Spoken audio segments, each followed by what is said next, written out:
Vous voyez l'antenne sur le toit là-bas, c'est une antenne Starlink. C'est la même antenne que nous avons ici à notre niveau, sur notre toit, qui nous donne une connexion internet venant du satellite. En fait, c'est l'antenne Starlink que le gouvernement camerounais a décidé de bloquer.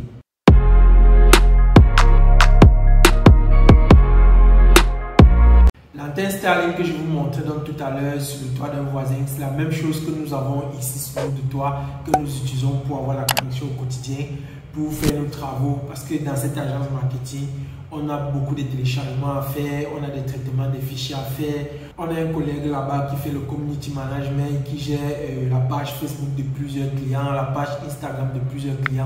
Donc du coup, on a besoin d'une connexion internet de qualité. Malheureusement, dans nos opérateurs au Cameroun, ce n'est pas toujours ça. Parce que ici, voici, je vais vous montrer, ça c'est la boîte Captel, l'opérateur principal au Cameroun. Ce n'est vraiment pas pour leur créer des problèmes ou bien pour leur dénigrer, mais où nous sommes situés, alors que nous sommes en bordure d'une bonne axe, nous sommes en bordure de route, où nous sommes situés, la connexion Captel ne passe vraiment pas. Ça c'est la boîte que j'utilisais avant pour faire le minage des crypto-monnaies. Contrairement dans ma ferme de minage de crypto-monnaies, cette boîte-ci a marché très bien. Mais ici, nous sommes plus bien placés que cette ferme-là. Mais curieusement, ça ne marche pas. J'ai donc pris cette boîte, on a payé une connexion pour un mois, mais ça a été une catastrophe terrible. On a donc dû abandonner la boîte Captel et on a cherché d'autres solutions.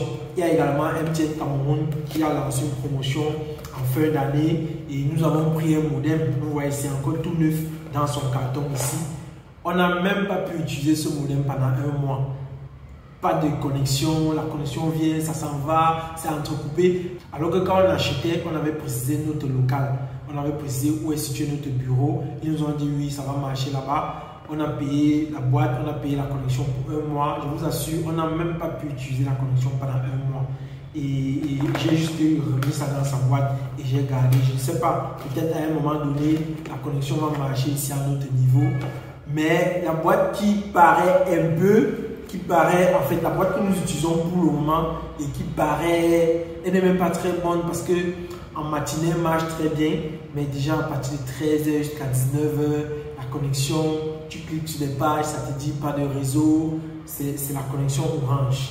Franchement, c'est pas pour le dénigrer, mais la qualité du réseau, c'est pas ça.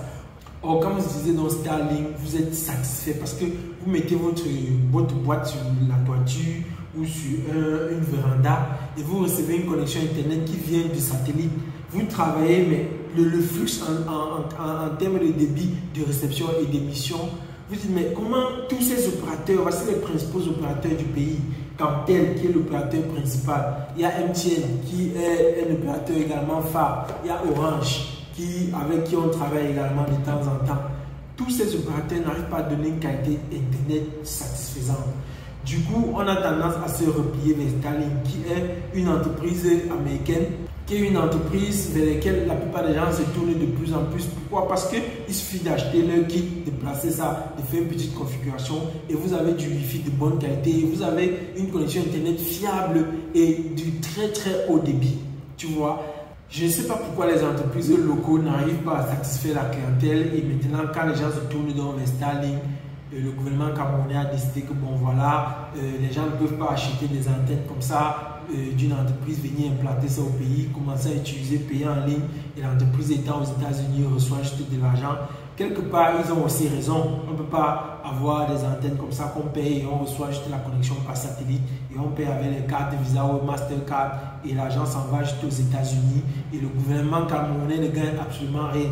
Ils ont raison de vouloir que Starlink paye soit un impôt ou alors s'aligne à la réglementation du Cameroun. Mais en attendant, tous les opérateurs, c'est très grave parce qu'ils n'arrivent pas. Aujourd'hui, on vit dans une époque où le besoin en connexion internet est de plus en plus élevé. Que ce soit pour celui-là qui fait un TikTok dans sa chambre, pour celui-là qui fait un Instagram ou alors pour des agences marketing comme nous, on a besoin d'une connexion internet tellement élevée. Il y a parfois pour poster une vidéo sur ma chaîne YouTube, je dois faire 1 heure de temps pour une vidéo qui n'atteint même pas 300 mégas. Tu vois, ça fait de la peine à avancer et parfois pour travailler, pour créer du contenu, on a besoin de prendre des fichiers par-ci, de prendre des fichiers par-là. On a besoin de mettre des éléments dans le cloud pour qu'un de tes collègues à une certaine distance la télécharge pour travailler. Mais avec ces connexions-ci, on n'arrive vraiment pas à le faire.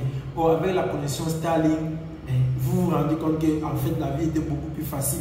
Donc ceci c'est un petit coup de gueule pour dire que franchement, oui, si le gouvernement camerounais décide de bloquer Starlink pour qu'il s'aligne à la réglementation, c'est une bonne chose. Il faudrait maintenant que Starlink s'aligne. Mais maintenant, si Starlink ne s'aligne pas, pour nous qui sommes des utilisateurs quotidiens d'Internet, c'est une grosse pénalité pour nous parce que les opérateurs comme MTN, comme Orange, comme Camtel, qui font la promotion des différents produits chaque fois et qu'on s'en va acheter vraiment sur le terrain, c'est pas ça qu'on reçoit. Donc le but de cette vidéo est de dire que vivement que Starlink s'aligne à la législation camerounaise ou alors qu'il paye un impôt au gouvernement camerounais et qu'il nous laisse utiliser nos antennes ou que les opérateurs locaux règlent le problème et donnent une connexion fiable et de bonne qualité sur des points les plus accessibles dans une ville comme Douala. À votre niveau, est-ce que vous avez rencontré ce problème? Est-ce que vous avez des boss comme ceux-ci et que vous n'arrivez pas à travailler parce que ça peut aussi servir de sonner d'alarme? Les dirigeants de ces entreprises ne sont pas parfois au courant de toutes les difficultés qu'on a. On n'arrive pas à travailler, on passe d'une entreprise à une autre, on n'a pas de solution jusqu'à ce qu'on est obligé de se replier vers une solution extérieure pour avoir une bonne solution, pour avoir une bonne qualité de connexion Internet. Donc, chers dirigeants de Orange, de Camtel, de MTN, vraiment faites quelque chose, améliorer la qualité du réseau. On ne devrait pas se replier vers Starlink étant en plein centre-ville de la ville de Douala alors que vous êtes là.